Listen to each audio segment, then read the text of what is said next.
Alright guys, this is day one, so it is recording whatever is going on here, audio and video both, right? So whatever on the screen is going on, audio, video both. Let's just go ahead guys, and this is day one. We were talking about all this and we were now talking about the multiple skills that we must have other than the cloud. We have, if you have all these other certifications, that's good, or most of these. Otherwise, this is the list you should be following to get a better job, or to do some more extra projects there in your environment. Oh yeah, sure. Oops, I'll just put that like that.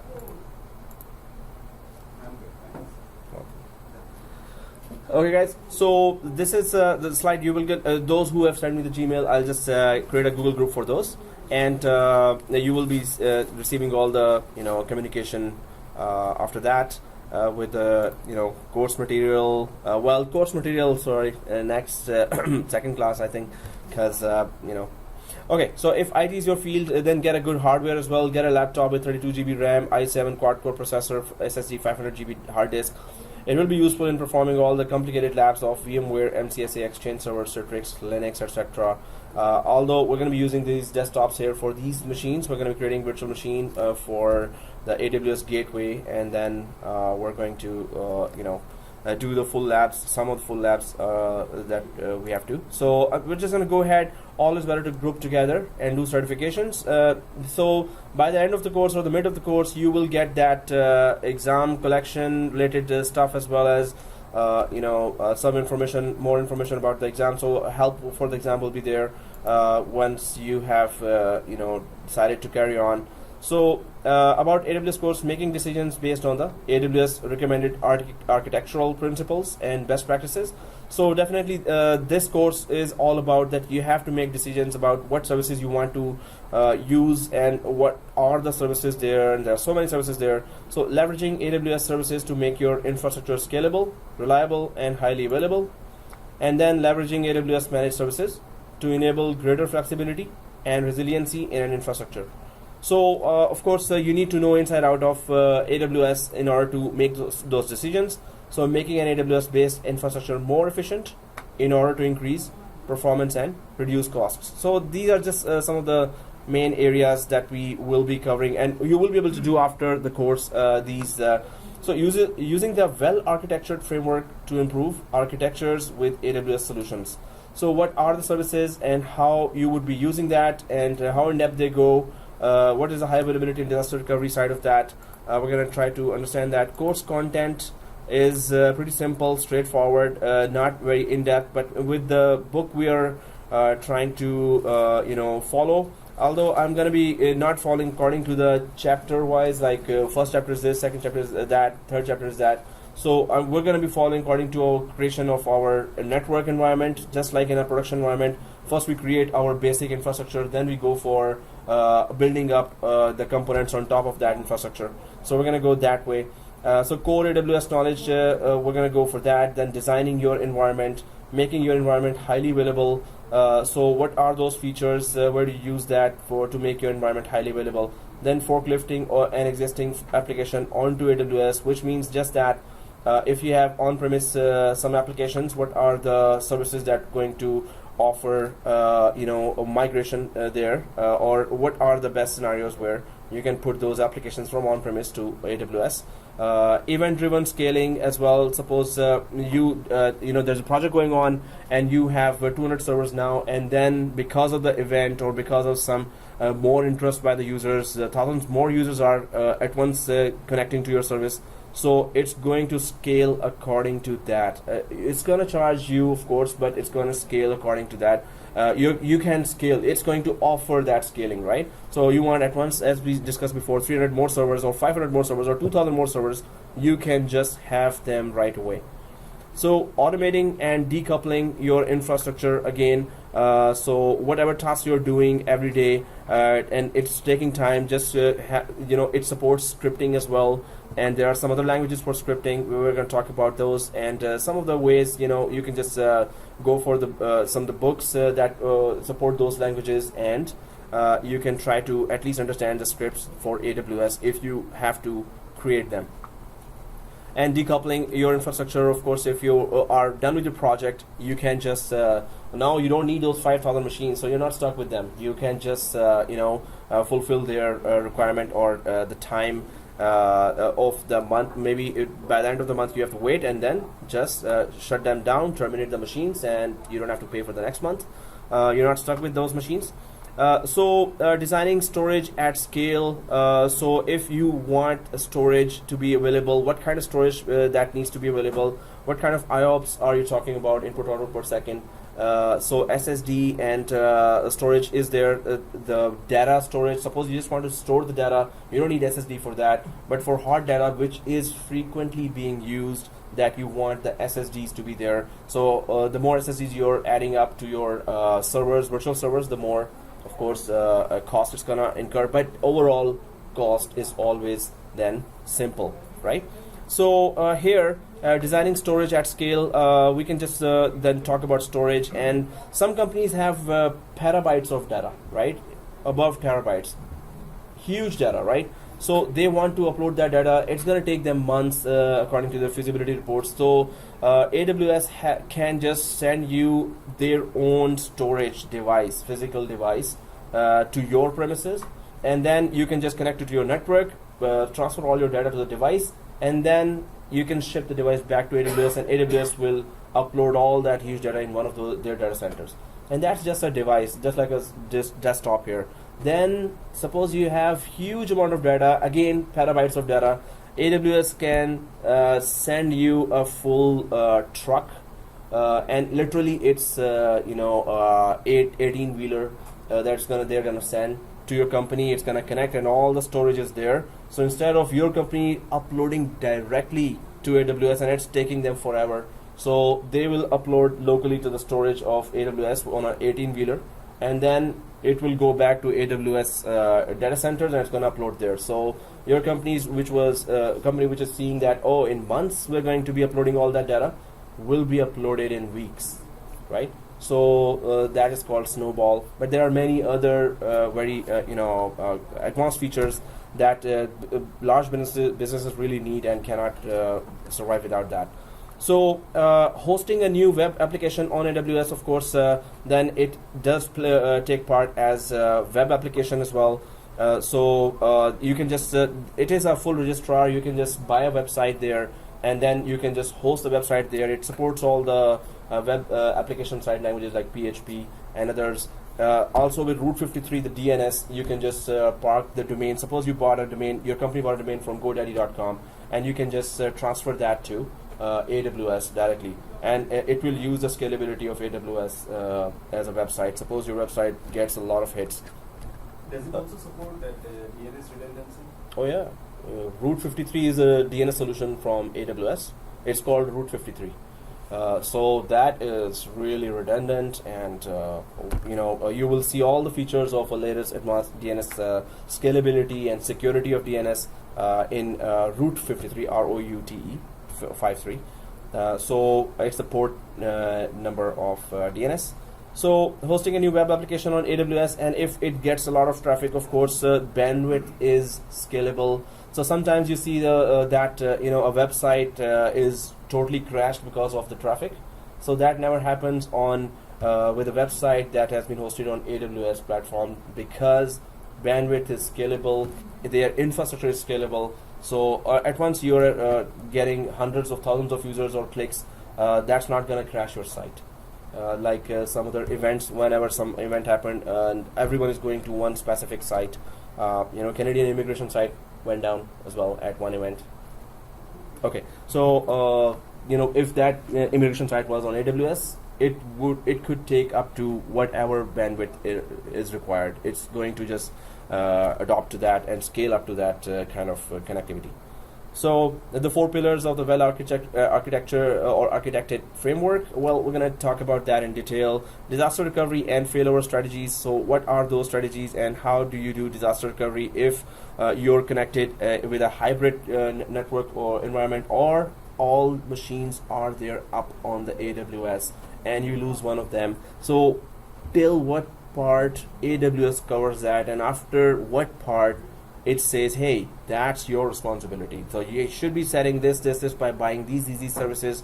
And if you have not done that, then of course we can go up to certain level to make it highly available. After that, it's your responsibility as well. So where our responsibility starts and where how far does AWS go to make your applications highly available or offer you some disaster recovery options. We're going to talk about that and possibly do the labs as well. Troubleshooting your environment, main thing, of course, that's what we face every day. And if we know the infrastructure inside out, of course, we will be able to troubleshoot that as well. If a EC2 instance goes down, which is a virtual machine name called EC2 instance is a virtual machine. So if it goes down and took down with it a critical application, so was it highly available? Was it available on another availability zone? Suppose it's a virtual disk, which is called EBS, that went down. So was it protected with a RAID 1 or RAID 5? So all these scenarios, AWS does cover that when you create a typical EC2 instance, that it creates its replica on another data center or an other device. Depends on how you chose the options there. So that's why troubleshooting we have to know what AWS is covering and where our due diligence is required and what services we are providing. So we have to know those services in order to attach them for disaster recovery and also for troubleshooting. So again, it is large scale design patterns and case studies. So then it comes down to, again, if you have decided to go towards AWS, of course, you are transferring huge amount of users and machines there. So you want to migrate them, you want to start to create them yourself as new machines and then put up everything. Most probably, of course, if they're already working in your on-premise environment, you would want to migrate them. And is that easy? And what are the ways that you can connect your data center for hybrid environment, especially hybrid environment where you have on-premise server, and how do they connect?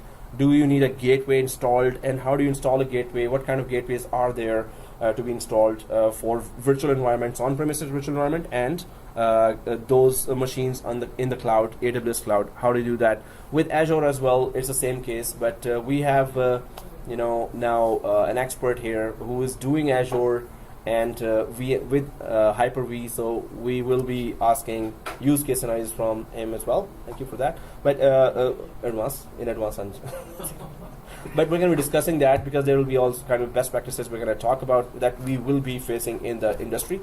So other than that, about Azure Cloud Course content, so AWS is this, it's covering this, and then I think that's 533. So the cloud content for that is when I gave you the link for that, and I did mention that back here.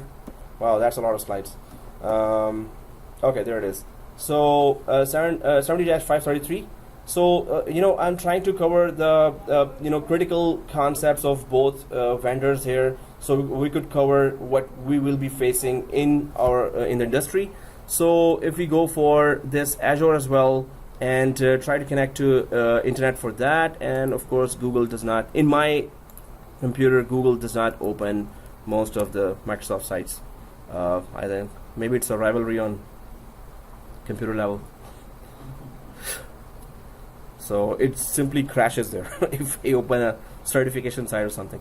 Okay, so Certified Solutions Associate, and then it is a cloud platform with the MCSA Linux on Azure or cloud platform. So if I click the cloud platform, then this is these are the exams here. And if I go for the exams, I'll just make it a little bigger now. So exams are here, and there's that 533 for Azure as well. If you're implementing Azure in your company, or you will be facing that at some time. So 532 is developing Microsoft Azure solutions. Because I have a background of system administration, and that's what I do as well in contracts. So a developer side is I normally try to stay away, or I tell that okay, I'm covering just the system administration side of any of the technology here. So 533 is the one implementing Microsoft Azure Infrastructure Solutions. Then 34 is just a mixture of design questions, mostly for the project managers. and then it is 37 is still coming with Azure Stack Hybrid Cloud. How do you do that? But our interest should be for 70-533 related data there. So exam details for that. Because whatever services we will be talking in AWS, we have to then check, okay, what Azure offers for that, right? So there are 5 types of databases AWS offers. So there are few types of databases Azure also offers for that.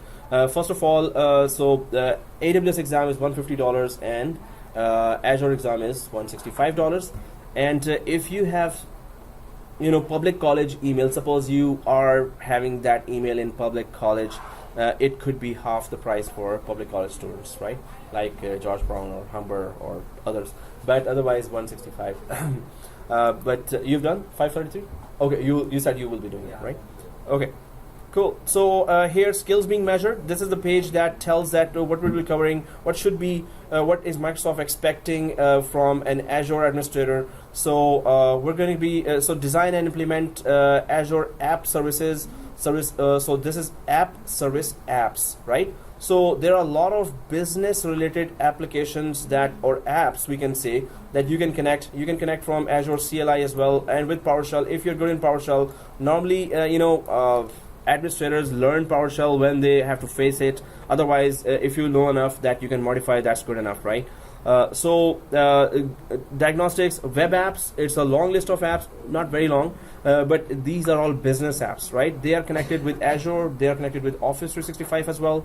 Also configure web apps here after deploying web apps, so you can configure it as well with business related scenarios. And then there is manage app service backups, authentication. Microsoft, you already know that Azure Active Directory or AAD is already there. So Azure Active Directory for authentication, you will have to configure that. For that, we will need an on-premise Active Directory. We're going to create that. Then we're going to actually synchronize with AADC connector. So Azure Active Directory connector, we're going to synchronize our on-premise Active Directory accounts to Azure Active Directory, right? Then we need to know how to deploy. What are those apps and how to deploy them, and what is the security of those apps? Because they're large in number, they haven't mentioned that. Also, we can go for create and manage Azure Resource Manager virtual machines. That's where you go for what type of hardware you're selecting, how many SSDs you want, how many data disks you want, what kind of bandwidth you're looking for. So deploy workloads on Azure Resource Manager, ARM, virtual machines, and then Linux machines, or that's where OS comes down. And then of course, if you have to troubleshoot that, you will need to know at least any one of the OSs.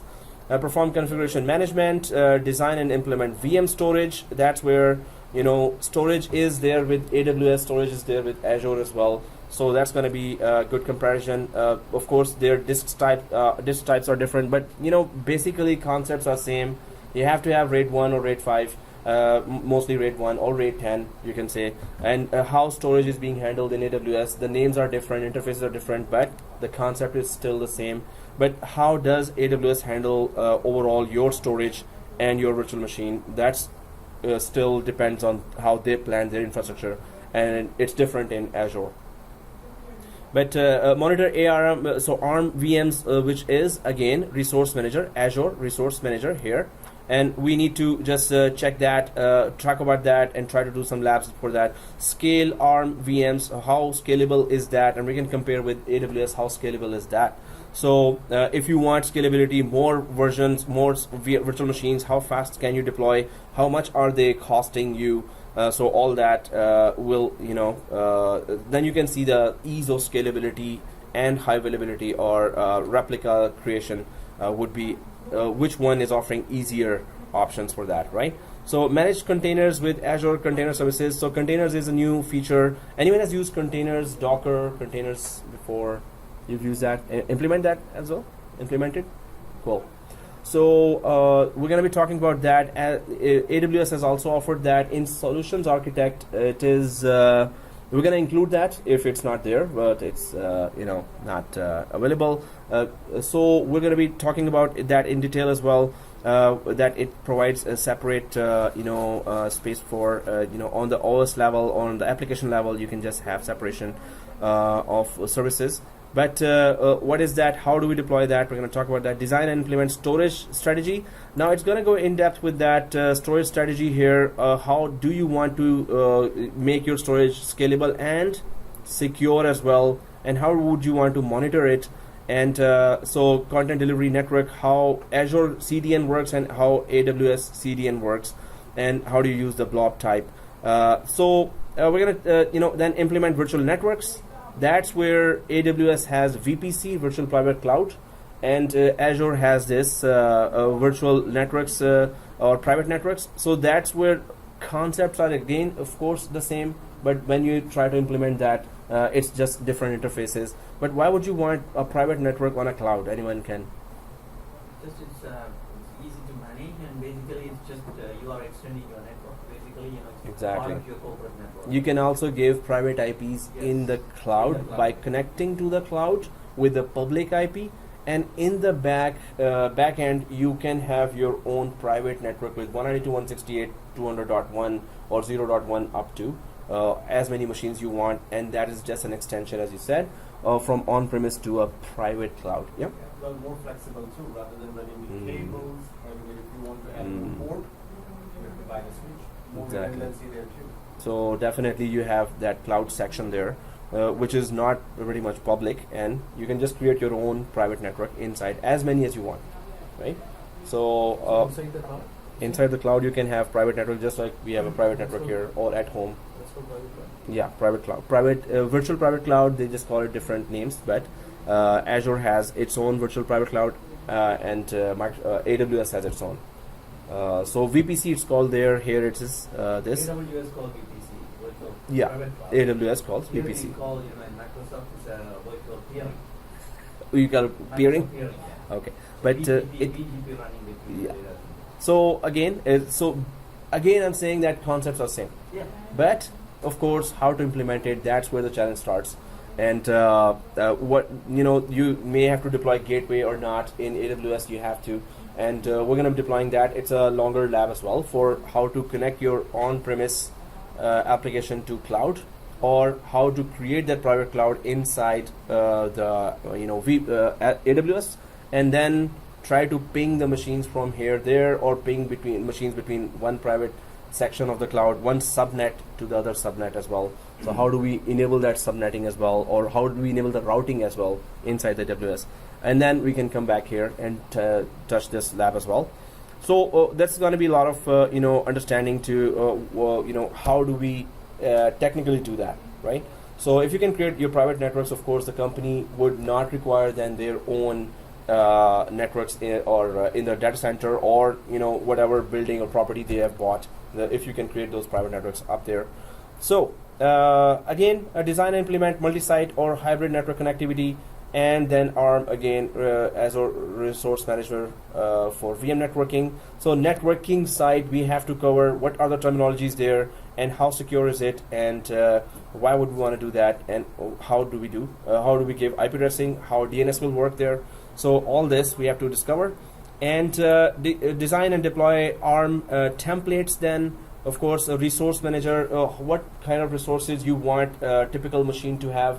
The company says our compliance policy is that we will have 2 SSDs always have to be attached there, and 5 data disks have to be attached. Each data disk has to be 1 terabyte each. So the resources, then what kind of processor needs to be involved, how many cores you want to use for the processors on a virtual machine. So you can create a template out of that okay, company decided that, we all decided that in a meeting, that this will be our it will be compliant if we go this way, right? So we can create a policy and create a template, and these resources will be always given to the virtual machine when you're about to create that, right?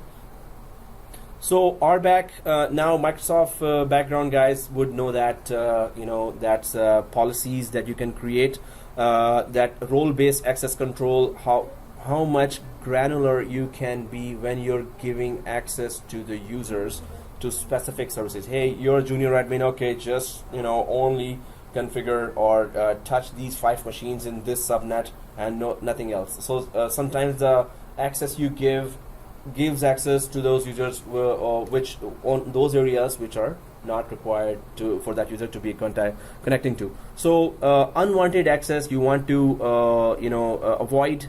then you can go for RBAC and go as granular. I just want that user to have this subnet and this virtual machines and this network and this database server, so you can go as granular as you want, right? So with RBAC, and it is PowerShell backed, it's very powerful there.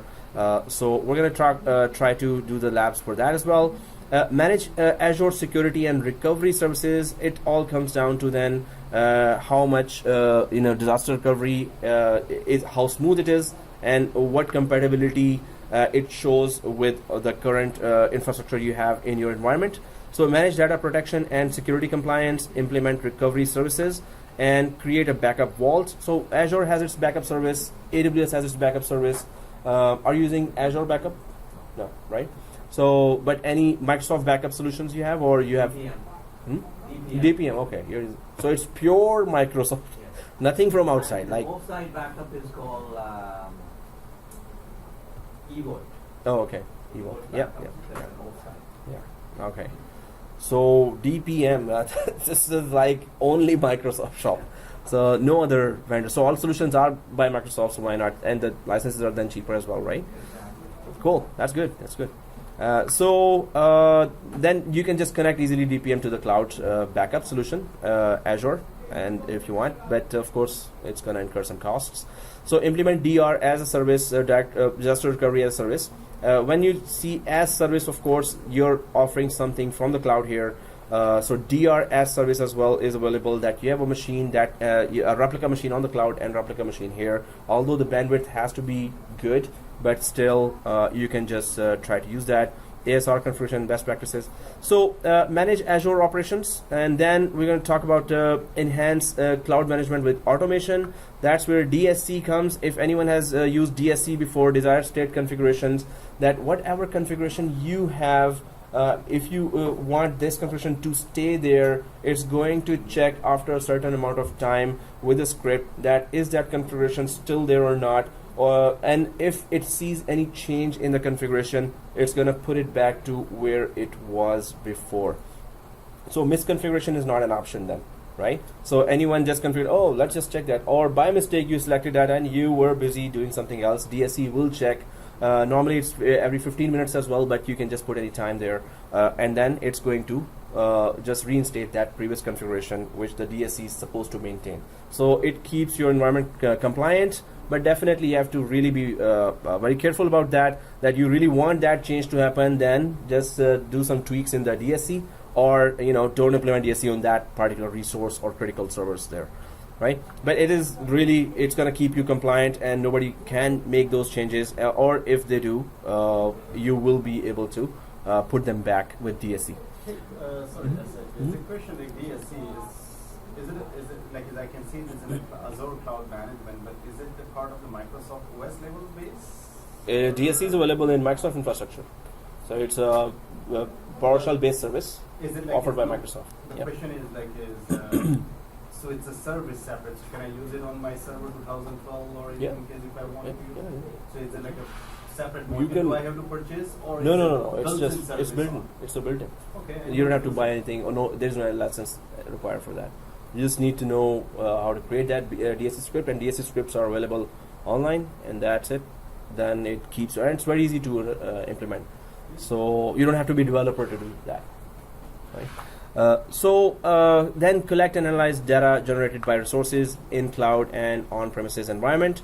So definitely, we have to have an eye on our whole hybrid infrastructure. If you prefer to go hybrid, most of the companies will have some services bought from cloud. So if they want continuous connectivity, it will be a hybrid environment. So manage Azure identities. That's where the users, employees, and contractors that are connecting to our cloud, are they supposed to connect or not, and what is there? What is the security implementations you have?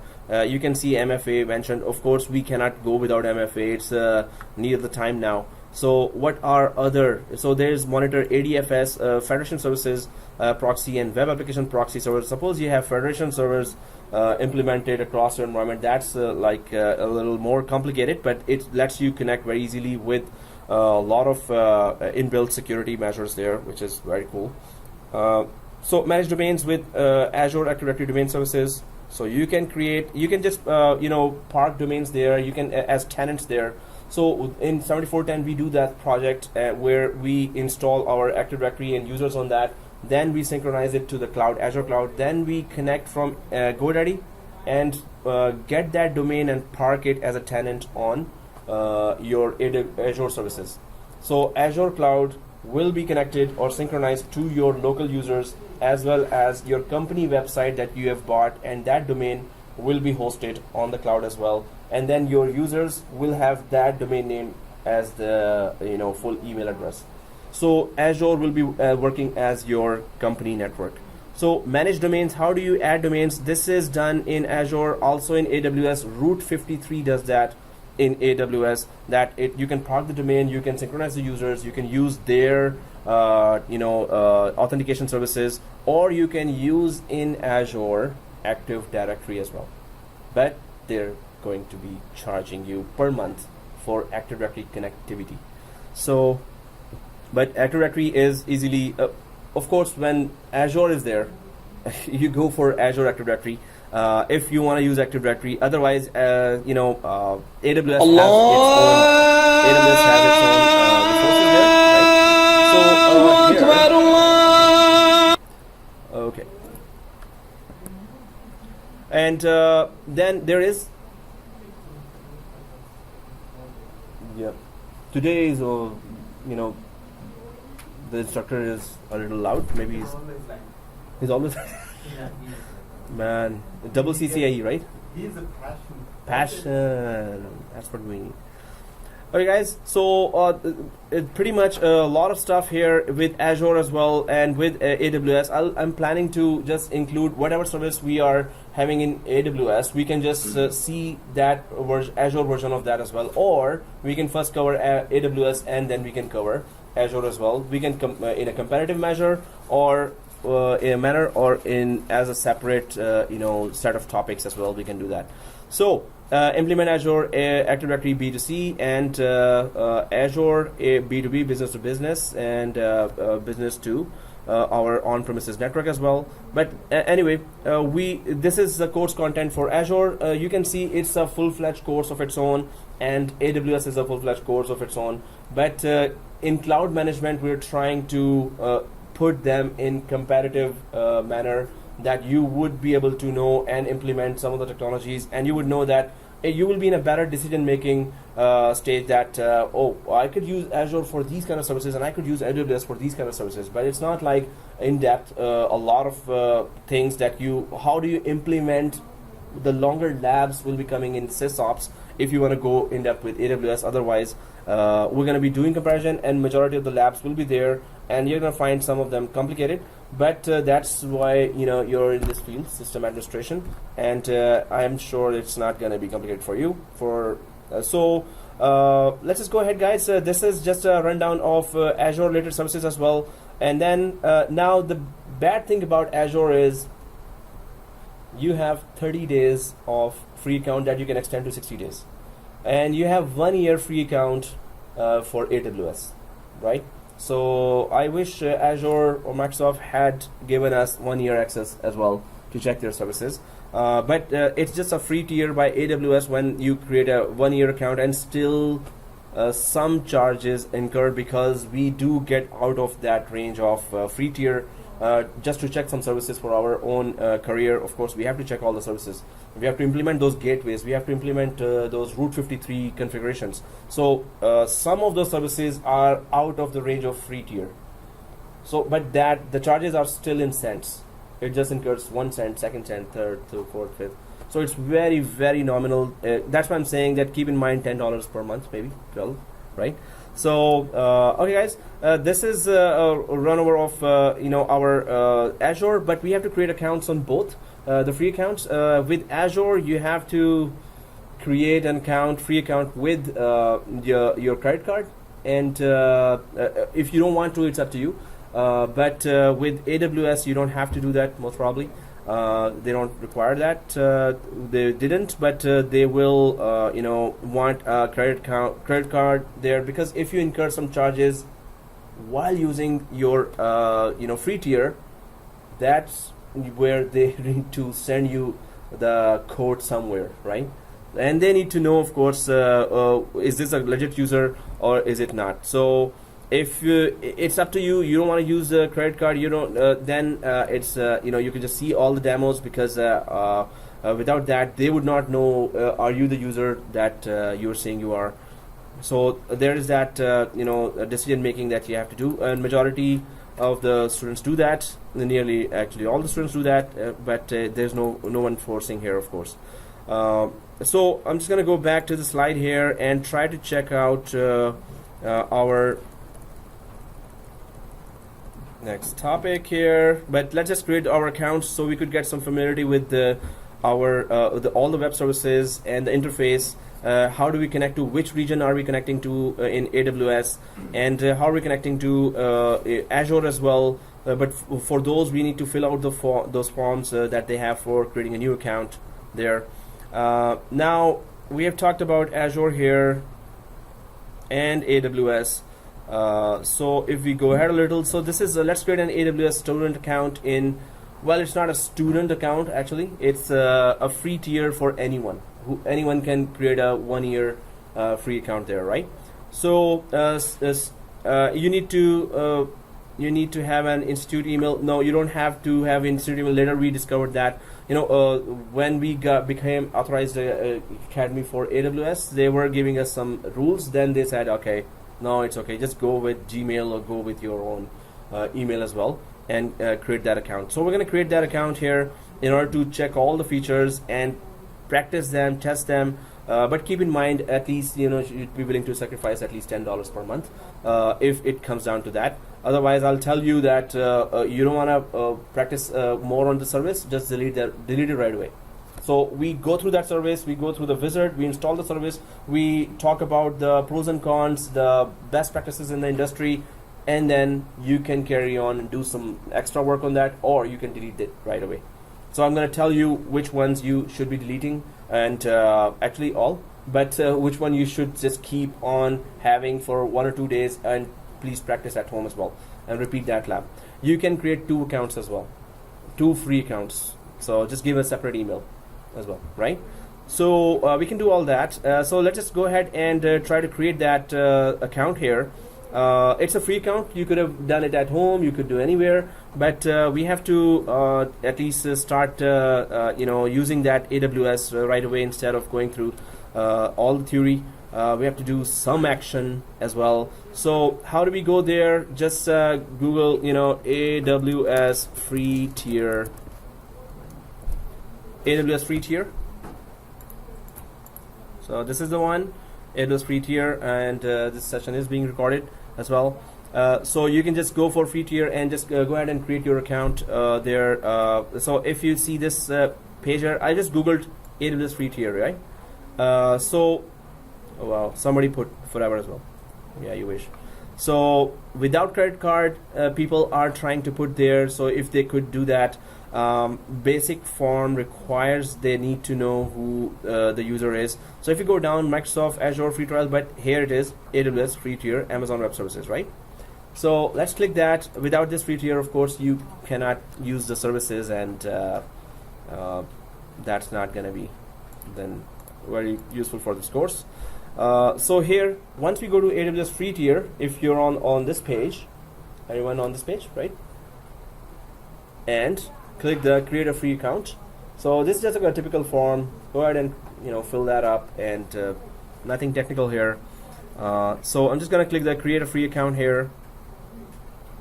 Well, I have an account, but I'll try to connect or use another one. I have another account where I'm using actually for my business, separately. I'm using AWS account for some storage related stuff because the storage is too cheap.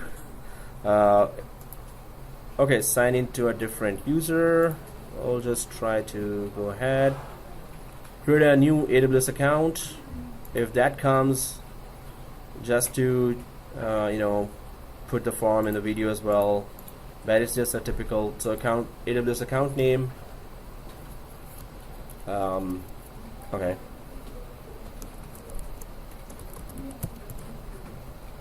Net plus AWS and AMIR, maybe that would do.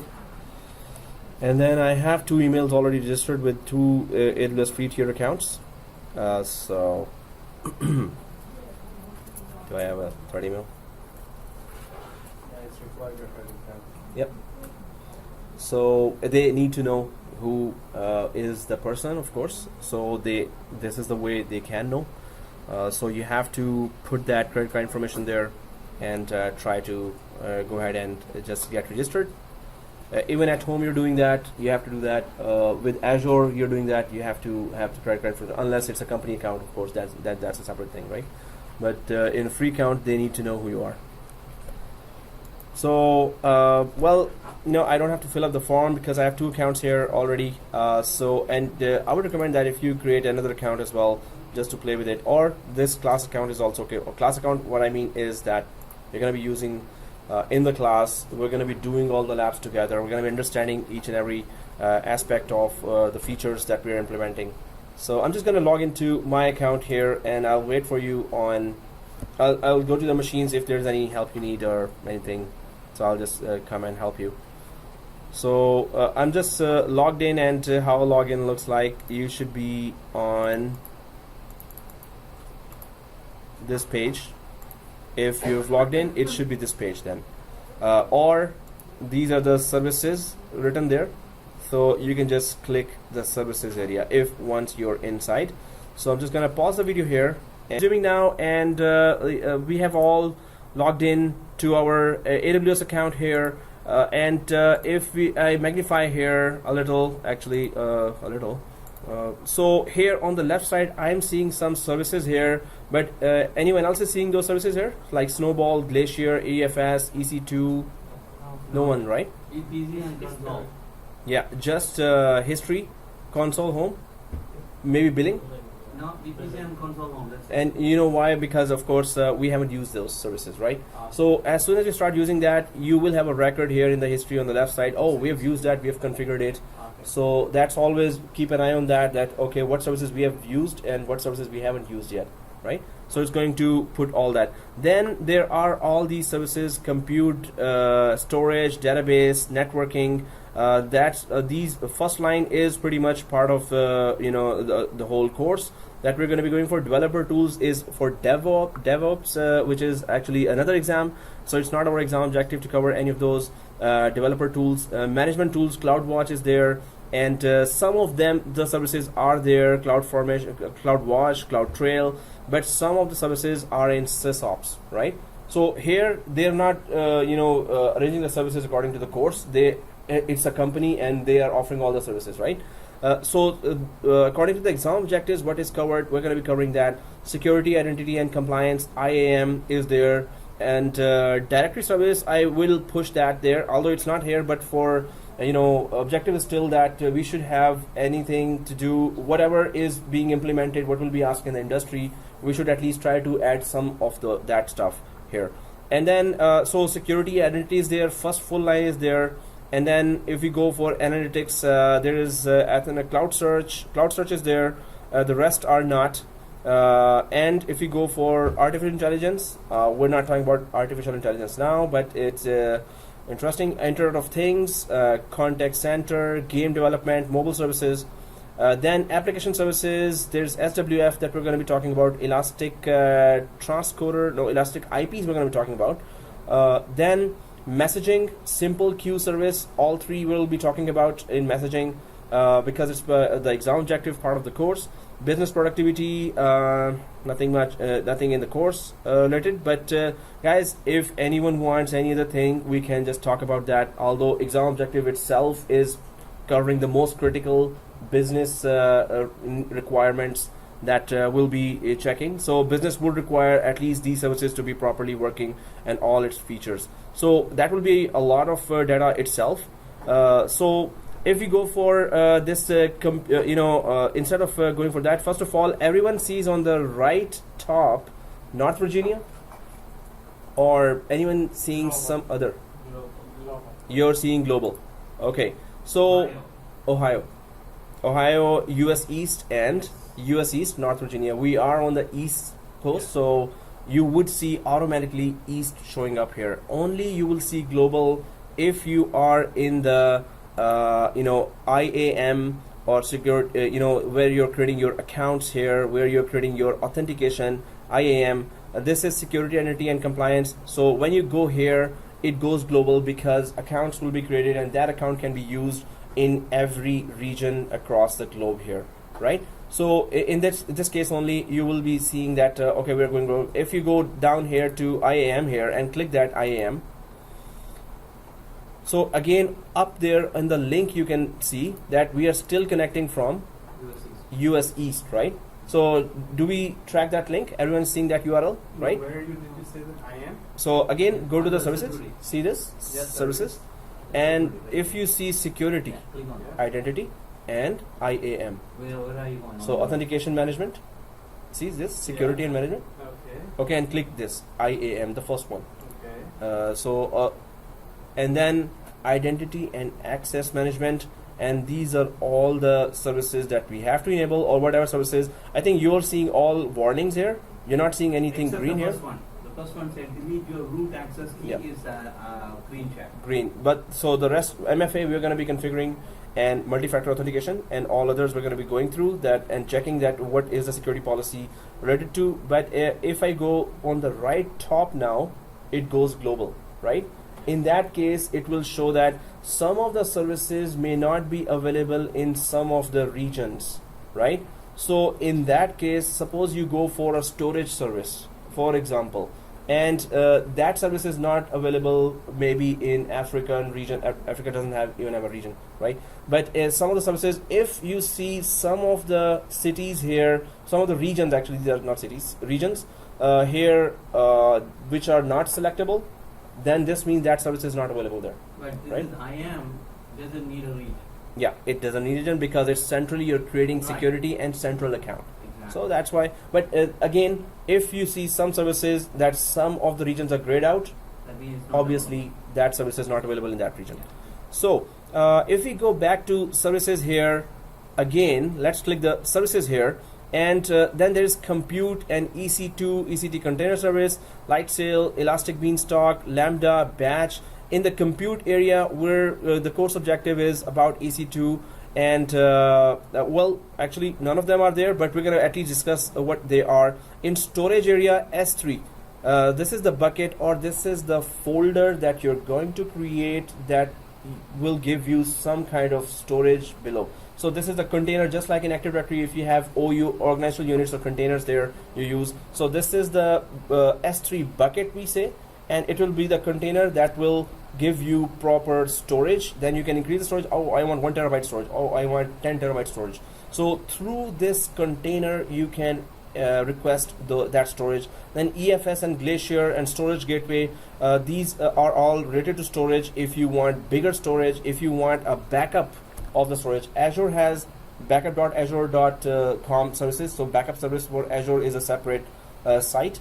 Here, Glacier is going to take all your backup, and through Storage Gateway, you can actually connect your on-premises accounts, on-premise network to your cloud network through Storage Gateway to upload the storage, to use the storage up there. But we're going to go in depth with that. Then databases come here. We're going to be we're going to have to learn about all these databases as an exam objective. So RDS, DynamoDB, Elasticache, Amazon Redshift are all types of databases. They have their if you're a DBA, one of you, or if you have some experience in database administration, you would know some of the features here. Otherwise, it's always good to know, chapter here that if you want to go in depth with databases, how they work, of course, you will be understanding some of the terminology here. Otherwise, much of the terminology might be a little, too much for you. That what does that Question mean? is here database is that the database used by the Azure application, or is that the data when I'm spin up my virtual machine on the Azure and running my SQL data on it? What is this database referring to? This database is directly installed on AWS hardware. So if you want to use it, then if you Exactly. have your own over Microsoft SQL database, Yeah. we still can use it. Then. Yes. And what is RDS? It is relational database. Relational databases are SQL Server and Oracle and all these. So once you go inside RDS, they offer either you can create your own SQL server on top of the AWS hardware, or you can connect your on-premise SQL server to one SQL server here that you have created as a replica, or you can take your on-premise SQL server and migrate it to your AWS hardware, right? So this is just this is covering all the databases, relational databases that all the companies are offering. Then DynamoDB, Elasticache, and other Amazon Redshift. These are the databases from Amazon. That's cutting the market of other vendors. If anyone wants to go for cheaper and scalable databases, that's where they would prefer that. Okay, let's learn their Amazon's own database services. Then there is networking and content delivery here. So VPC, virtual private cloud here. Of course, you can create your private subnets there inside a cloud, and we did that lab in the previous course as well. And it is very interesting to know that you can create as many subnets behind one public subnet here. So with public IP, you can connect there. But after that, you can be allowed to one subnet, one subnet can have 20 servers, second subnet can have 50 servers, third subnet can have 40 servers. It's up to you how you create that. But those are, and you can give private IPs there, 10.0.0.172.16 or 192.168 ranges there, right? So VPC, very interesting. Then CloudFront, yeah. Oh, sorry, I thought it was a question. So then CloudFront, again, how do you, suppose there are clients across the globe you have, and there is that files, some set of files that they all need to download, and they keep on downloading those set of files every week from across the globe. So CloudFront offers you that set of locations and points across the globe that nearest end users can connect to that point and download whatever the company has given the files in terms of, suppose it's a graphics company and they are putting some images, and then the clients need to download those images. So anything you want to download, the CloudFront then gives you that infrastructure. Okay, we have edge locations. Edge location is that hardware devices that they have in their availability zones that can just cache everything that has been offered by the central server, and end users can just grab that file, big file, from that nearest edge location across the globe, instead of all connecting to your central server there. Suppose the region is Europe and they are uploading all their services there, but the clients say, hey, that's too much latency. I mean, I cannot download huge files that you're sending every week. So no, just use the CloudFront and their edge locations to cache all that files in their regional areas there, which are called edge locations. But we're going to do the lab for that. We're going to try to check what are the main benefits of using that. Main benefit, of course, we just told that the clients will get cached content when they are downloading from their nearest location any of the huge files that are weekly, daily coming from any other region, right? So and then a direct connect, you can connect just like VPN, we connect from home to our offices there. So you can connect from direct connect. There are several ways there. VPN connection is there, one of those, and there are other ways. You put a gateway there, and then on-premise you can connect, or from the house. Well, from home you can connect with web services, just like we are connected now. But direct connect gives you connection from your on-premise company to your cloud, and whatever securities you want to implement. If you go with the AWS way of connection, of course, there will be more, data traveling security. IPsec will be there, Internet Protocol security, a pretty secure protocol for traveling data there, right? So what kind of secure ways to connect your on-premise to the cloud, Direct Connect will tell you all those ways.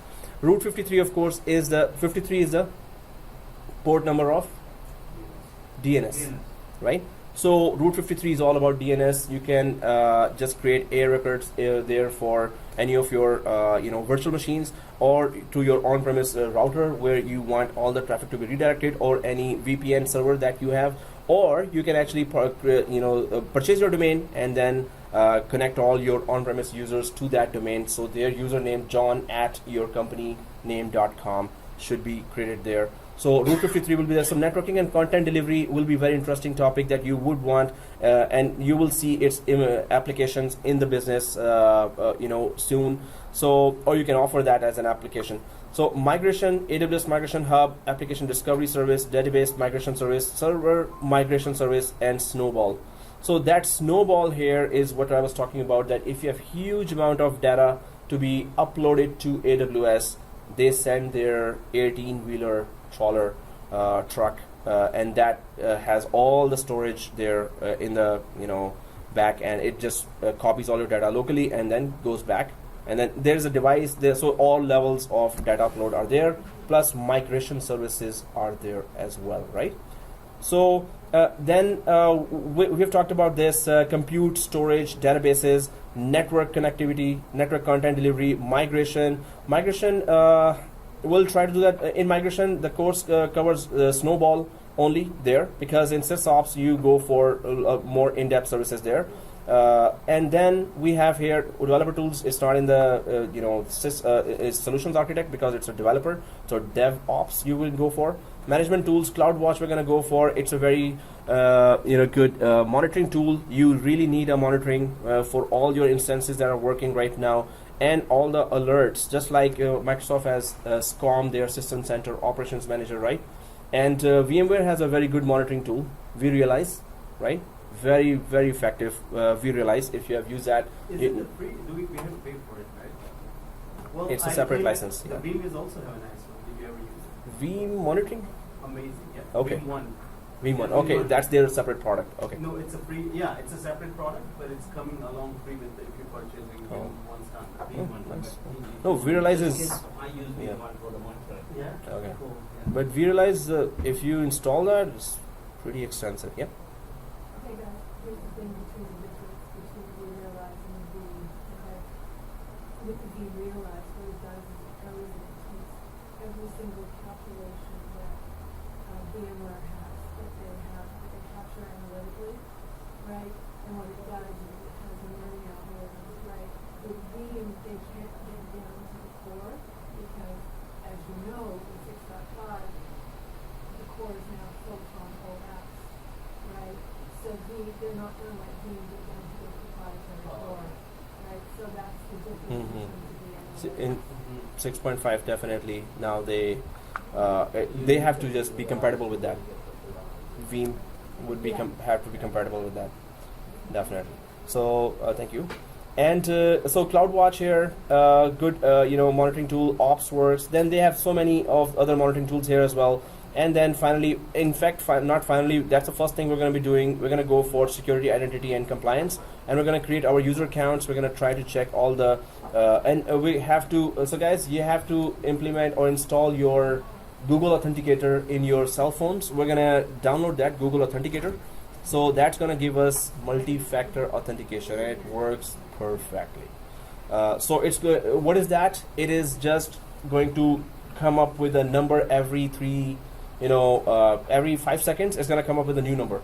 You have to attach it to Google Authenticator, and then you will be. Its name is in the its name is Google Authenticator. So we'll be using that to get, and this is what AWS suggests us to do. That get a Google Authenticator, and it's going to produce those numbers. You have to put that in next 5 seconds. Otherwise, it's going to give you some more numbers there, right? I already have it. Oh, No, cool. the question, can I, Google Authenticator is just a service. Can I use it in my company too? For Yeah, company sure. factor? This is for anyone, Right. for any scenario. So we're going to be using Google Authenticator. So on your cell phones, you can just download that for next class because we're going to set up the whole security environment first, and we're going to talk about how to log in and what is secure ways, what are groups inside, and what are other services that comes with the identity and access management. We're going to talk about all that. Then we're going to create EC2 instances, and we're going to go ahead with other different services that are and features that are there. Analytics, there's nothing much there in analytics other than the cloud search for this exam objective. Artificial intelligence, nothing here, and Internet of Things, contact center, that's where you get. So guys, if you forgot any of the machines turned on, or even if they're off and you forgot to delete them, maybe you will incur some charges, maybe $2, $3. Some of the students in the previous class, they actually contacted back AWS and said, hey, this is just a free tier, I'm just testing, so why did you charge me, or something like that, so they just reimbursed. So so here's the Amazon Contact Center if you want to do that. So mobile services right now for our exam objective. You can tell me which service you want known, and we can just talk about that. I'll create a lab for that. Can you Yep. just mobile? What is this? If you can use a little bit surface level, what is that? Is Yep. this like is kind of mobile device management? Or No, it's it's just different? in cell phone you get all the AWS services, but some AWS services are so complicated that you cannot just have all the features shown in the cell phone. So and also what services can connect with the local cell phones, what services cannot connect with the cell phones. So it's not only management but also security protocols and scalability on the cell phone level, and how can you try to check and download the services. So there are many features here, and there are some DevOps related options here as well that developers can do that. But main thing is, in next class I have a slide full of all the services explanations here. Right now I'm just introducing that. Yeah, no, it's Yeah. not what I'm looking for. Okay. Go Okay. for it, yeah. So just like in Exchange Server also Active Sync is there, right? So guys, here application services, step functions, SWF is one thing, or API gateway, elastic transporter. I'm going to be explaining that just a short of time here, so I just want to cover some of the areas here. It's just one-liners, but I'm going to be explaining all the exam-related services in the next class, where we will be going through one by one, just to know one-liner, two-liners of all the services which are covered in exam, right? So simple queue service, simple notification service, and simple email service. They are already available. If you want anyone to use the cell phone, already your cell phone are connected to AWS services. So your messages, you want to send administrator a message through your cell phone, these simple queue service, notification service, and email services are already working, and email services are also already working. You don't have to enable anything. Okay guys, so this is overall just an introduction for and creation of account for services for AWS here. What I would recommend is you can create an Azure account, but if you create that at the middle of the course when we're starting Azure as well, then you have 30 days onwards with that. But also the good part is after when 30 days are done, you can extend it to 30 days more. So total 60 days we can have Azure connected. And what can we use in Azure? We have to be very careful about that. It can incur more charges. It's not as generous as AWS. So some of the services we may not be able to use, or some of the services we may be able to use, but I'm going to tell you, if you want to go ahead, these are the charges they are putting there. Otherwise, I'll just go ahead, right? I'll get a reimbursement from my boss that, hey, we were doing this lab, so give me a break, or give me back, or reimburse.